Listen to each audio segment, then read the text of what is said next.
right, y'all. Welcome to the Scott Horton Show.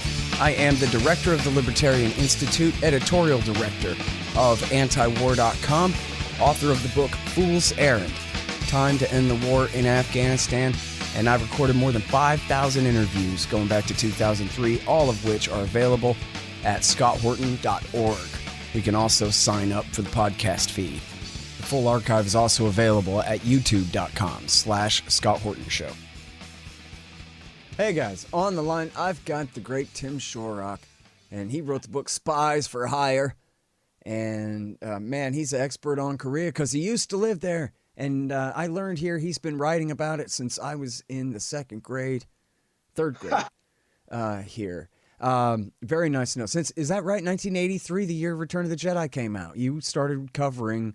Actually, it will have to be when you're in nursery school because I actually began writing on Korea in the late 70s. Oh, great. I didn't know that. Oh, it's For the Nation. You started writing for The Nation in 1983. That's another lost tab I have in my pile here. That's was correct. Your Nation piece. So that's good. My first article in The Nation was about an incident in 1983 when North Korea set off a bomb in Burma where the South Korean dictator and his cabinet were meeting and killed most of the South Korean cabinet. So I've been covering like conflict between North and South, for The Nation since 83. And like I said, Korea in general since the late 70s. Man. Well, I already knew how lucky I was to have you as a regular guest on this show to cover these issues for us, but now I think so even more. And I'd like to go back and read your old stuff now, even knowing it goes back that far. Now, do you have books about Korea too? Funny you should ask. Well, I'm actually in the middle of writing a proposal for a new book on Korea that would be a kind of hidden history of the U.S. role in Korea, North and South. There is a book out on Gwangju that was published quite a long time ago. It's been republished in several editions called Gwangju Diary. That's about the 1980 uprising in Gwangju, South Korea. And the text is written by a Korean participant in that uprising. And I had an epilogue that sort of talked about the U.S. role in South Korea at the time. Mm-hmm. That's the only book on Korea I have out. And like I said, I'm working on one. Yeah. You know what? I bet if you could just wrangle up a good editor and put together a compilation of your magazine articles and so forth that you've written over the years, that could be a book on its own. That would highly informational.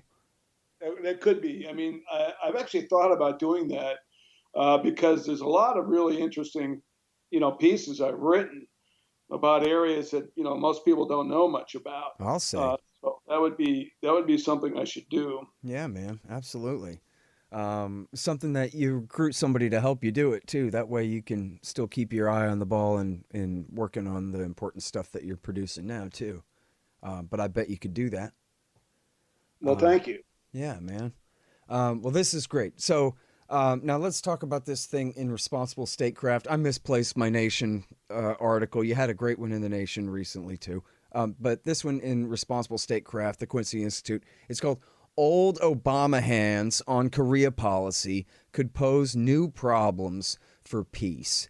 And reminding us that the status quo was a nightmare. And then when the nightmare came, he was actually a lot better on this issue than the establishment that he replaced. And now that they're back, and it's in many cases the very same people who ran this policy in the Barack Obama government, it seems like we have lots of good reason to anticipate which way they're going to go with this policy. And from what I can tell here, it doesn't look good.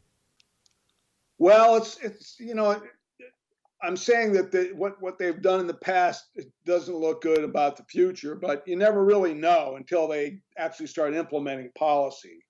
So who knows? But I sure hope that some of the progressive voices that have become active on Korean issues can. I know they've been meeting with the new Biden team, so I know that there's been some discussion, by peace groups here with the Biden team about what to do in Korea. So at least they're open to it. You would never get that kind of audience with the Trump administration, that's Yeah, for sure. that's But true. we shall see. Although that's not quite true, because Women Cross DMZ, which has been very active and one of the most prominent of the peace groups, Uh-huh.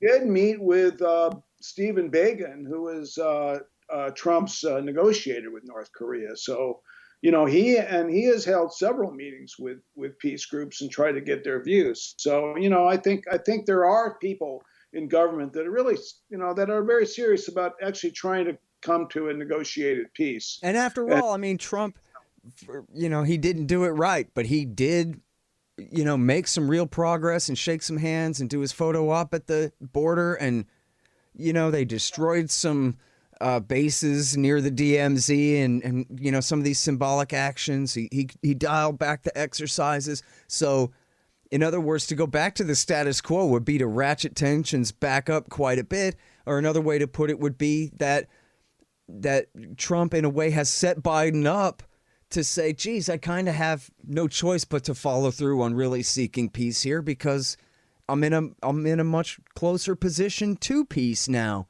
than I was 4 years ago. well, and I think Biden has actually acknowledged that. I mean, he was very critical during the campaign, and you saw him in the debates. He was always the one to say, call Kim Jong Un a thug, and to criticize Trump for meeting with him, and giving him, putting him on the world stage and giving him so-called legitimacy. But as everyone knows, that who knows about Korea, that meeting, those meetings between Trump and Kim actually changed the dynamic, and got some real negotiations going. Unfortunately, the Trump hard line of maximum sanctions, maximum military pressure, didn't work, and the talks fell apart in March 2019, almost 2 years ago. And since then, really, there's not been very much discussion between North Korea and the U.S., and relations have really gone downhill between South Korea and North Korea. In fact, it's at a real low point now, and so it's really important, I think, that the Biden administration starts picking up the ball and trying to come back to a negotiated situation rather than hostility and continuation of this it's a military confrontation which has never gotten us anywhere. Can you talk a little bit more about the deterioration of relationship between North and South here in the last in the last year since Trump's quit trying to deal with them? Well, overall, like what happened was, after, if you recall, like there was the Trump Kim meeting was actually, set up in large part by South Korea, by President Moon Jae-in, after his initiative, peace initiative, diplomacy initiative during the Winter Olympics of 2018, right? Almost 3 years ago, when he invited, the senior leadership from North to South to observe the games and to start some negotiations. And actually, he held a meeting with his first meeting with Kim Jong Un in March of 2018 in Panmunjom at the border, and they declared that they would try to work out peace between North and South on their own. And from there, after that, they, Moon gave the word to Trump and the Trump administration that Kim Jong Un was willing to meet with President Trump, and that's how that got started. But in September of 2018, Moon Jae-in went to Pyongyang, and they had a major summit meeting with the North Korean side, and they came to some very important agreements, and that's where that agreement to not demilitarize, but to de-escalate the situation on the DMZ came about. Like they had a military to military agreement. A lot, as I've told you before, they shut down a lot of border posts, and some of the weapons that people carried were they no longer carry, and there was a real softening of the situation on the border and the real progress. And then, they were hoping that they made plans for economic projects, cross border projects, like building, railroads, and the South Koreans working with North Korea to rebuild their railroad system and link North and South. They started on that, and that's where the Trump hard line, started making things difficult, because there's the U.S. controlled United Nations command in Korea, which is responsible for administering the armistice that ended the Korean War. They have complete control over anybody who crosses the border, right? Anyone who wants to cross the border, north to south, south to north, has to get the permission of the United States military through the UN command. And they blocked certain projects, certain plans that the North and South had made, such as one of the projects that they stopped was this cross-border railway project. And Moon Jae-in kept trying to persuade the Trump administration and Pompeo, the Secretary of State, to kind of pull back on the sanctions and sort of maybe lift some sanctions, make it easier for the North and South to work together as they proceeded with negotiations on the nuclear issue. And that didn't happen. And the talks between Kim and Trump fell apart. And after that, North Korea started, saying to South Korea, look, you're not helping this process because you're too close to the U.S. Everything you want to do is vetoed by the United States. So why should we trust you? And that's how things really went downhill. And then it was earlier this year when Kim Jong-un's sister, Kim Yo-jong, who's become quite a powerful figure there, apparently through her control of the military, there was a liaison building in North Korea where North and South negotiators would meet and talk about their plans. They actually blew up that building, and that was a real sign that, okay, we've given up on you. But then a few days later, Kim Jong-un came on and said that was a mistake, and he's sort of making saying, well, there is room for negotiation. So it's we're on thin ice in terms of the North-South situation. But I think if there is some outreach by the Biden administration, it's possible that the situation could start moving forward again. Well, but you got to appreciate the antics, at least, blowing up the meeting house and then coming out the next day and going, nah, we might have left the meeting house alone. That would have been okay to keep that. Yeah, it's I don't know what it is. It's a bad cop, good cop kind of routine or whatever. But, the South Korea, there is, right now, if anyone reads my tweets or follows the Korean press, now there's a huge dispute between, all these sort of, U.S. Democrats, neocons in Washington, all these so-called human rights groups that focus on North Korea. South Korea just passed a law that actually makes it very hard for these defector groups to send these balloons across the border into North Korea, which are becoming a real serious problem for in terms of negotiations between North and South. It was also a problem for South Korean people that live on the border, because it's sort of escalates the situation in the border region. And South Korea passed a law making it, basically making these kind of cross-border, balloon tricks and these other propaganda operations they were mounting there. They banned those. And so now you have all these, people in Congress. There are actually some Democrats are in the House are going to have a hearing to criticize South Korea for this law. And a lot of South Koreans are just like, look, this is a question of our sovereignty as a country. If we want to make a law to protect our borders. Who are you to tell us not to do this? And so there's increasing tension now between South Korea and the United States. So, it's not a simple situation at all. Now, so, but here it is, though, right? It is simple if they wanted to solve it, right? Yeah. And this is something we've talked about for a long time, was that really, as Stephen Biegun, and this is important, you brought him up, he was the guy that worked for Trump. And as we've discussed, he gave this one good speech where he said, listen, we know that what we have to do is first, we'll have a ceasefire, a real end to the war that we only have a ceasefire to now from back in the 50s, a real peace treaty. And then we'll drop the sanctions and we'll open up more diplomatic relations and we'll make friends with them. And then we'll figure out how to denuclearize from there, because we know that they're not going to give up their nukes as long as we're enemies.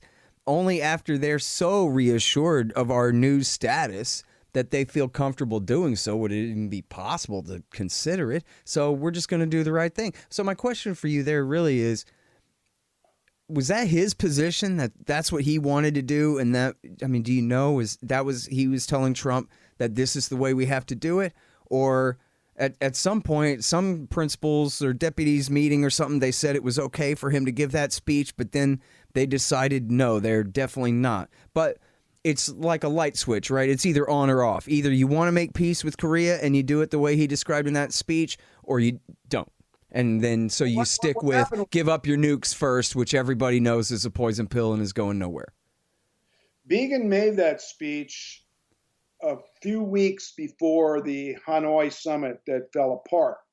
And a lot of people, including myself, read that speech, heard that speech, and thought, wow, they're really, at this next meeting, they may have some real solid proposals that maybe the North could accept. Because he was talking about, being flexible on the issue of sanctions, which means, allowing South and North to proceed with different projects that are now banned by these sanctions, and the UN commander their blocks. And so it seemed like that's where they were moving. But John Bolton was Trump's national security advisor, and when the meeting in Hanoi happened, one of the first things I noticed anyway was, when they showed the table, before it collapsed, they showed the table. On one side is Trump, and the other side is Kim Jong-un and his team. But on the U.S. side, it was Pompeo, and who else was there? Was Bolton, and Biegun was sitting in the back, right? He was on the side. So the main negotiator had been pushed aside, and so then what happened was, when it came to a deal, Kim Jong-un offered to close this one major facility that's been around for a long time. It wasn't all their facilities, but he was proposing to do that. And then he wanted to have some of the more recent sanctions that have been imposed by the United Nations at the urging of the U.S. that were passed in 2017 and 2016 that have basically completely stifled his economy by banning coal imports, exports, and the basic goods, in bringing them into Korea and preventing North Korea from exporting them. He wanted those sanctions lifted, and as Bolton wrote in his book, he just strongly opposed this and demanded whatever Trump not agree. Yeah. And Trump acceded to Bolton. And when you read Bolton's book, you will see just how the utter contempt he held for South Korea and its own vision for unification. I mean, he just insults Moon Jae-in up and down, and he's just as far left, et cetera, right? He just did not take the Korean interest in peace seriously at all. Right. You just, you can't trust North Korea. So the talks fell apart, and that was largely Bolton's doing. So who knows what, I guess, Biegun just got, cut out of the decision making and could not make any of these proposals. And they've never really changed from that hard line. We're not going to give up any kind of sanctions until you you definitely show you're getting rid of all your nuclear weapons. And like you say, that's a non-starter. So what I see, there's been a lot of talk recently about, okay, if it's not going to be denuclearization, how about at least, arms control starting there, right? Let's recognize that North Korea is a nuclear power, which they are, a nuclear state, and then, try to have an arms control agreement, at least start there. And there has been some talk from the Biden side, including Tony Blinken, who's going to be a Secretary of State, along those lines. But if you read what Blinken has said, it's really not much different than he was saying during the Obama administration, which was basically, they just thought that North Korea was going to collapse, as I wrote in this responsible statecraft article, and they just sort of thought it was going to collapse and go away. And then the U.S. role would be, if there was a war. I talk in this article of the woman who's going to run U.S. intelligence for Avril Haines, who's Biden's nominee. I mean, I quote from a speech she made, where she talked about, military intervention with both South Korea, Japan, and China, sort of to replace the regime in North Korea and to, clear the way for a united Korea. What? And that's basically, read the article. Wait, I found this amazing speech. Yeah, so she's saying that she thinks that China's going to take our side with Japan and South Korea to invade North Korea together and install a new government there? Yes. And has she run this by Beijing to see whether they said that, they were interested in that? When she made that speech, it was like 2000. I guess it was early 2018, and relations with China hadn't deteriorated like they have now. But actually, what stunned me more from that was that she actually thought it was a good idea to have Japanese military involved, and I can't believe a senior American intelligence official would actually take that seriously. I mean, that is just, anyone who knows anything about Korea knows that, having the Japanese military involved in the Korean Peninsula is just outrageous, ridiculous. I mean, South Koreans would go after the Japanese soldiers. I mean, it's just outrageous and stupid. So who knows what they're planning? But this, when they're in power, the situation is very different now. Yeah. So, but they're very, I don't know what to think about. There's really, until we hear what they have to say in, the Senate hearings when they're brought up, to talk about what policies they'll follow for their confirmation, then we might hear, clearly what they think and what their plans might be. Yeah. But I'm going on some of the things Biden has said. I mean, he did send a message to President Moon before his election, actually, before the November election. He reached out and wrote this op-ed in a Korean public wire service, Yonhap, which is owned by the Korean government. And he wrote this article, which was very conciliatory, and said, he will work for, for solid negotiations, for diplomacy, principal diplomacy, he said, to resolve this situation. So, maybe there is some hope there, but, if he comes in and starts, making the kind of demands that Obama made, preconditions for talks, and, or North Korea decides to do something like, test a intercontinental ballistic missile or something like that, then the situation could really deteriorate. But that's why if you like peace groups like Women Cross DMZ and others are urging Biden to make an initial reach out to the North Korean side, and they can do that easily through the UN embassy in New York.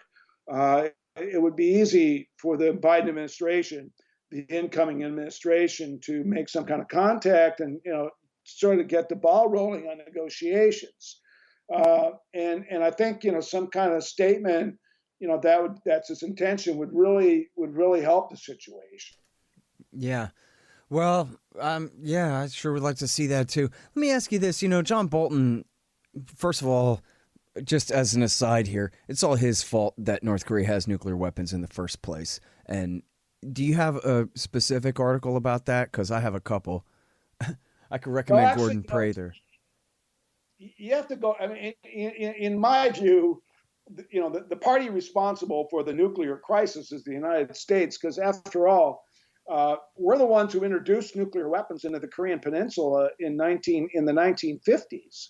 Well, I mean, in 2002, we had a deal. Bill Clinton had a deal, and John Bolton personally ruined it deliberately, right? Well, it wasn't just no. I wouldn't say it was just Bolton. I mean, this was the Bush administration. Well, I didn't mean to say he didn't have Bush's permission. I just mean he was the hatchet man and the proud one in charge of ruining it, right? Wasn't he was the UN ambassador, right, under Bush?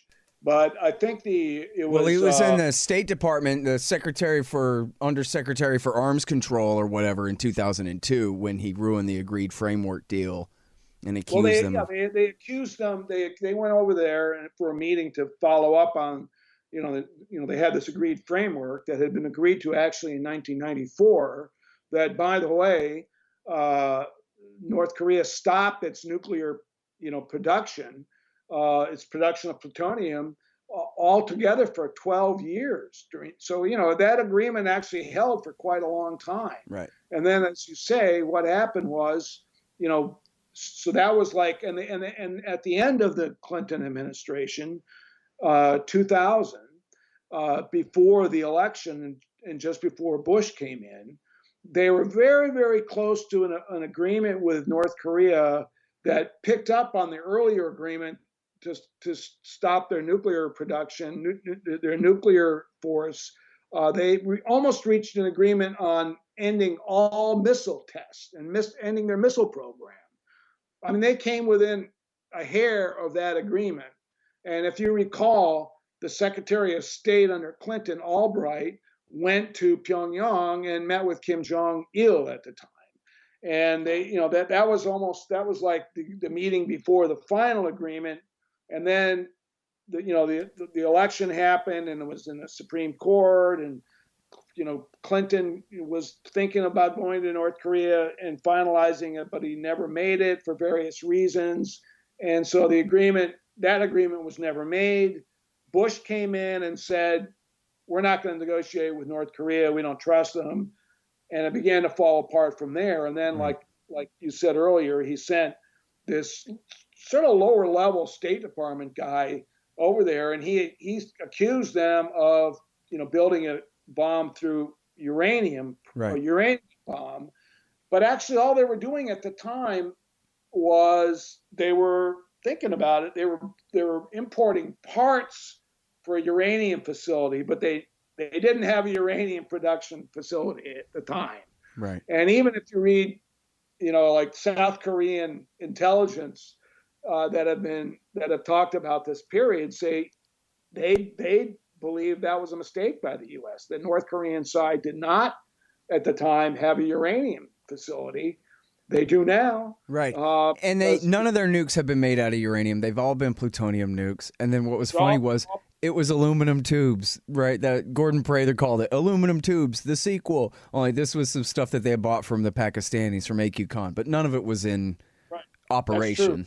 Yeah. And then so they said then they blew up. Then they just tore up the agreement after that. Yeah. And so it's important to note that it was shortly after that. It was during the Bush administration that they exploded their first nuclear bomb. Yeah.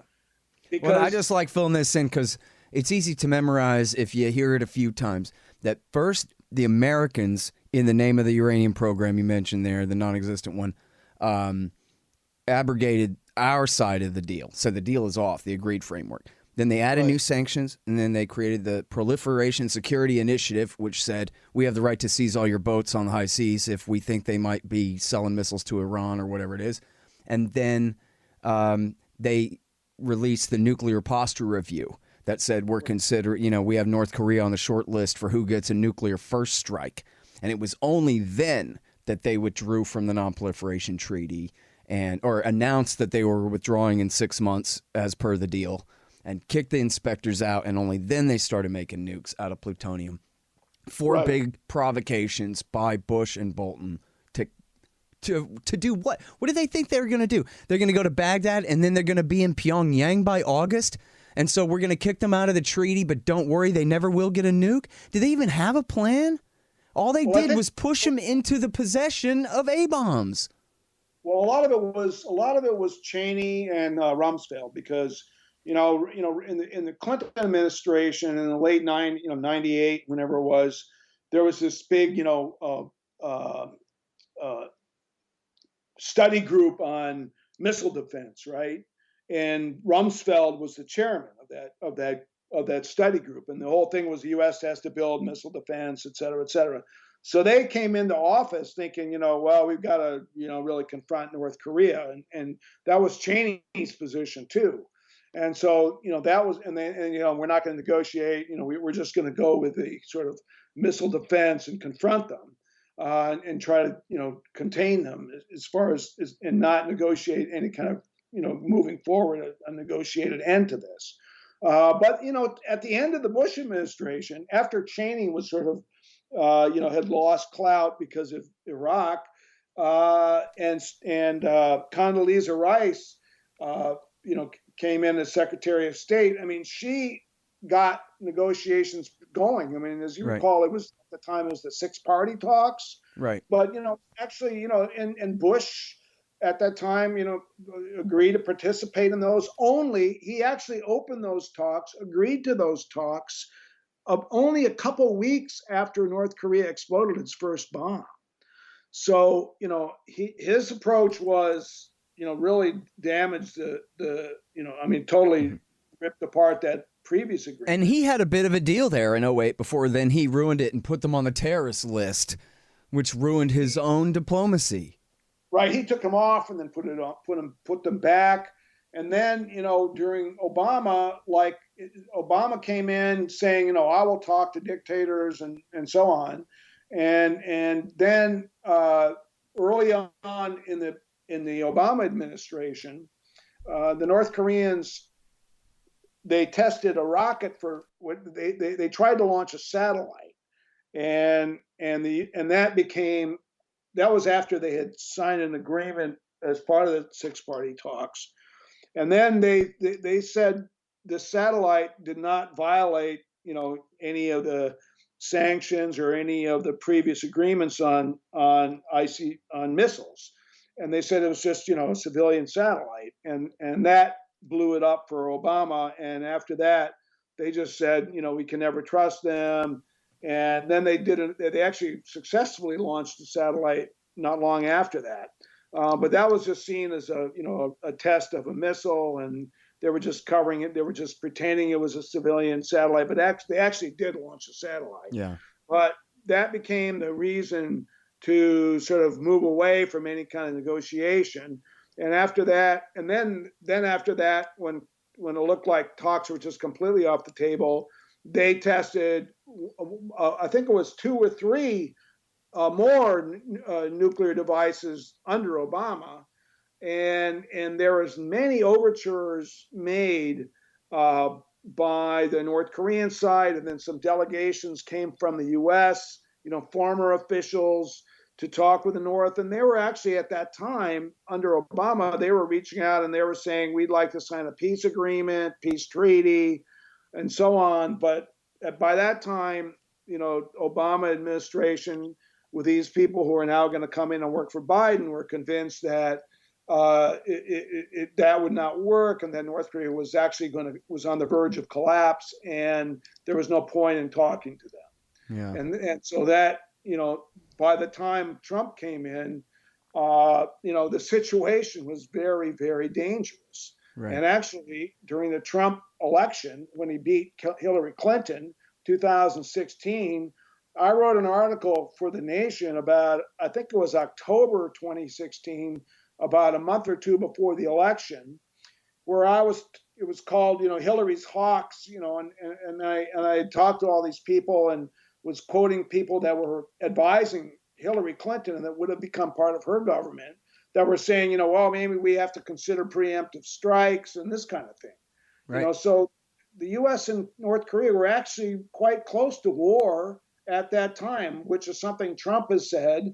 And of course, the liberal press has said, oh, that's not true. We weren't anywhere near a war, blah, blah, blah. But actually, we were. Yeah. And Well, the National Security Advisor at the time, McMaster, was pushing what he called bloody nose strikes, where we'll just hit their missile program real hard and then we'll stop, and they better know better to respond. And that was where he was going to place his bet there. And Trump, of course, at the time was threatening nuclear war, fire and fury like the world has never seen before. And by the way, this is really important, I think, and it did get a mention in the news cycle for a minute, I think, but on page 71 and 72 of Bob Woodward's latest book, Rage, he says, and this is directly from James Mattis, who was the Secretary of Defense at the time and former, head of Central Command, 4-star Marine Corps general. And he said that at that time, and this was not a political thing against Trump. He was talking about the situation where the North Koreans' missiles are getting better and they're still testing nukes. And he's saying that he had to consider killing, quote, a couple million people. And he says, no one has the right, but that's what I have to confront in my job as Secretary of Defense, that I might have to kill, not that I have the right to, but I might anyway, kill a couple million people. And you know what's funny about that to me is, honestly, Tim, I really don't understand. I mean, is he implying there that all of their entire nuclear weapons facilities are right in downtown Pyongyang and there's nothing that we could possibly do to destroy them other than kill every man, woman, and child in the capital city? Or what is he even talking about? 2 million people have to die for America to be able to take out North Korea. Why would we need nukes at all with all of our bunker busters and all of our B-1s and everything else we have there to bring to bear? Well, another thing in Woodward's book, which I noted in this Responsible Statecraft article, was that, he said that they had revived this plan called Op Plan 5027, Mm-hmm. that had been in a planning stage for a long time, that called for strikes on the North's quote unquote core military facilities and the removal of its top leaders. And they updated that plan that had actually been originally drafted in years ago in the 1970s, and they were studying it. And Woodward said that he was told that the U.S. response might have included the use of 80 nuclear weapons, 80 nuclear weapons. So they were under this plan. It would have just been, it would have been totally destroying North Korea, like Trump was talking about at that UN speech. So it was a really, really dangerous situation. And when you mentioned McMaster, at that time, he was talking about these so-called bloody nose strikes, some kind of, but it would have been a unilateral U.S. military strike. And I reported around that time, and of course, NBC, which is always getting all these intelligence leaks on everything, they ran this story saying that the U.S. at the time was planning unilateral American strikes from like B-1 bomber, B-1B bombers that would be, of course, off the Korean coast. They wouldn't be flying over. They don't have to fly over Korea, right? They can launch cruise missiles from off the shore.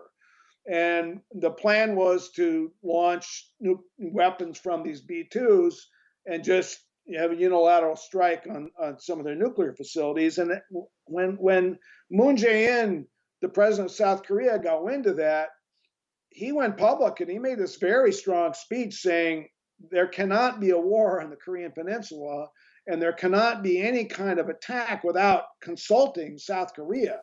And that was a real turning point. Right. And I think it was from that point on that The Trump administration saw, okay, well, South Korea is not going to put up with this, so we're going to have to maybe take advantage of this opening and start talking to Kim Jong Un. Yeah. And that's Back what where they we did. started with the failed talks. Hey, y'all, check it out. The Libertarian Institute, that's me and my friends, have published 3 great books this year. First is No Quarter, The Ravings of William Norman Grigg. He was the best one of us.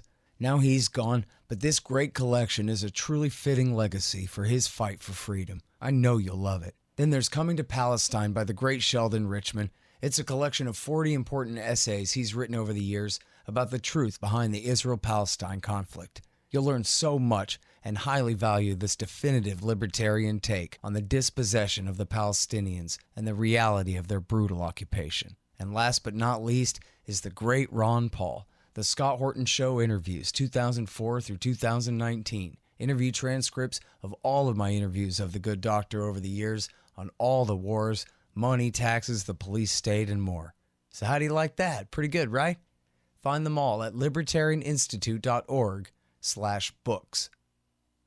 Hey guys, here's how to support this show. You can donate in various amounts at scotthorton.org/donate. We've got some great kickbacks for you there. Shop Amazon.com by way of my link at scotthorton.org. Leave a good review for the show at iTunes and Stitcher. Tell a friend, I don't know. Oh yeah, and buy my books, Fool's Errand, Time to End the War in Afghanistan, and The Great Ron Paul, The Scott Horton Show Interviews 2004 through 2019. And thanks. All right, one last question. I'm sorry because I kept you so long here. Yep. But something I really want to understand, because Bolton to everyone represents some kind of winger, right? He's not really a neocon, but he sure does love neocons because he's just as bad as them on every single thing. But so it seems more like, though, his position here in sabotaging Trump's diplomacy with North Korea actually represented the centrist point of view in D.C., and that they would rather not have peace. They would rather keep a divided Korea. They have Bill Clinton's same policy from 1993, which is they're going to fall pretty soon. Even though that was almost 30 years ago and they haven't fallen yet. And it seems like a pretty stupid bet to base a policy on. But, anyway, I just wonder whether you think that his sabotage of Trump there in Hanoi was, kind of a real right-wing hawk sabotage, or that was really just the entire national security state's consensus and he was coming through for them. I think it's the latter, and I think it's a position held by lots of liberals and Democrats in Washington. I mean, the distrust of South Korean progressives and left is sky high in D.C. I mean, the contempt that Biden held toward Moon Jae-in is held by all these, Korea experts at CSIS and all these other think tanks in Washington. I mean, I've heard him. Moon Jae-in is, he is on the left. He was a progressive activist during the period of authoritarian rule. He was arrested by the military junta in South Korea in the 70s. He was a labor lawyer and a human rights lawyer. And he was the chief of staff for Roh Moo-hyun, who was the second progressive president who had a summit with North Korea. And so he was very involved in that summit in 2007. And the people around Roh Moo-hyun and Moon Jae-in at the time were all kind of, had come from the Korean left of the 80s, organizing against the dictatorship. And they wanted to have a different approach to North Korea. I have heard people at CSIS, these big experts that are always quoted in the New York Times and the Washington Post, make incredibly insulting remarks about these people. One time I heard this guy, Michael Green from CSIS, laughingly call the people that were around President Roh Moo-hyun, he called them the Taliban at the Blue House. The Blue House is the Korean equivalent of the White House, right? So he associated them with terrorists and the Taliban, right? That's how he saw the Korean progressive movement. Yeah. So, yeah, you're right. It's a commonly held view. And basically, they all think that South Korea is our colony and it's always been our colony and they should do whatever we say. And things have changed. Mm-hmm. And even I think, these right wing Democrats on foreign policy are hopefully starting to see that.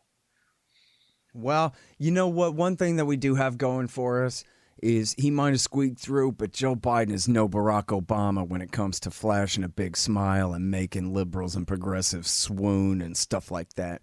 And he is known to the left as one hair to the left of the Republican Party, which otherwise he would have belonged to for the last 50 years.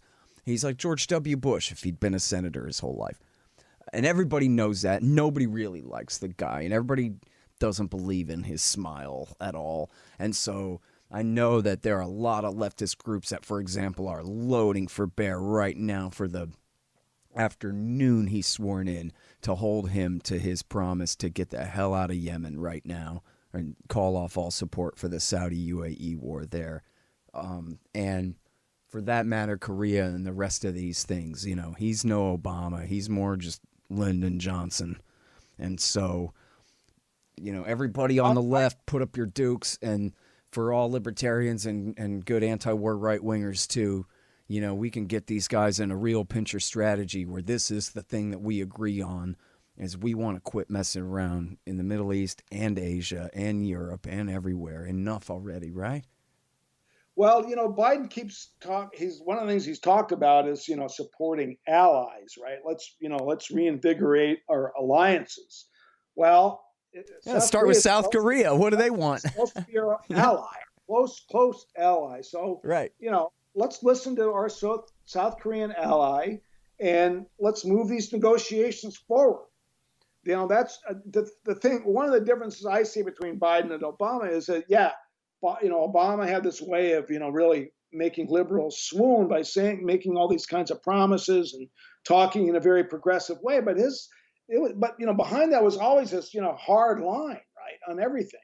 And I think there's less of that with Biden. I think, he does have this smile, but, he makes it really clear. I don't agree with him on this stuff. He made it very clear he doesn't support the Green New Deal and that kind of policy.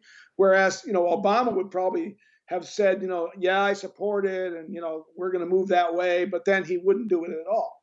At least Biden's honest about his opposition on certain things like that. I think that's the difference. I think he's less easy to fool. I mean, I don't think he's fools people as much as Obama did. Right. I think it's more clear that he has a more conservative position, and that's true for a lot of issues. So on this one, we'll have to see. I do think that they are, I mean, obviously they're going to have a policy review of Korea like they will do on everything. And hopefully they're going to listen to some new voices. And there are some new voices in Congress. I mean, there are, the first Republican House member recently signed on to a resolution to end the Korean War and have a treaty that the U.S. would support. I didn't know that. So I forget his name, but you can find it on Women Cross DMZ because they've been lobbying on this. But there's now something like 25 co-signers, or maybe even, I think it's up to 40 now, people who have signed on to this bill. And that's a huge step because Christine Ahn of Women Cross DMZ was telling me recently that a few years ago, they could get no more than 2 or 3 Democrats to sign on. So, I think, times are starting to change and there have been some good people elected and, Democrats elected to the House, that have much more progressive ideas. But the thing is on foreign policy, some of the people who are supposedly, super left on the Democratic House side are not very good at all on foreign policy. And they've been silent on Korea. So we shall see. Yep. All right. Well, listen, man, I can't tell you how much I appreciate your time on the show as always, Tim. Okay. Thanks a lot. Great Take stuff. care. Man. Happy holidays. Yeah, you too. All right, you guys. All right. That's Tim Shorrock, regular writer at The Nation. This one is at Responsible Statecraft. Old Obama hands on Korea policy could pose new problems for peace. And his book is Spies for Hire. The Scott Horton Show, Anti-War Radio, can be heard on KPFK 90.7 FM in LA, APSradio.com, antiwar.com, scotthorton.org, and libertarianinstitute.org.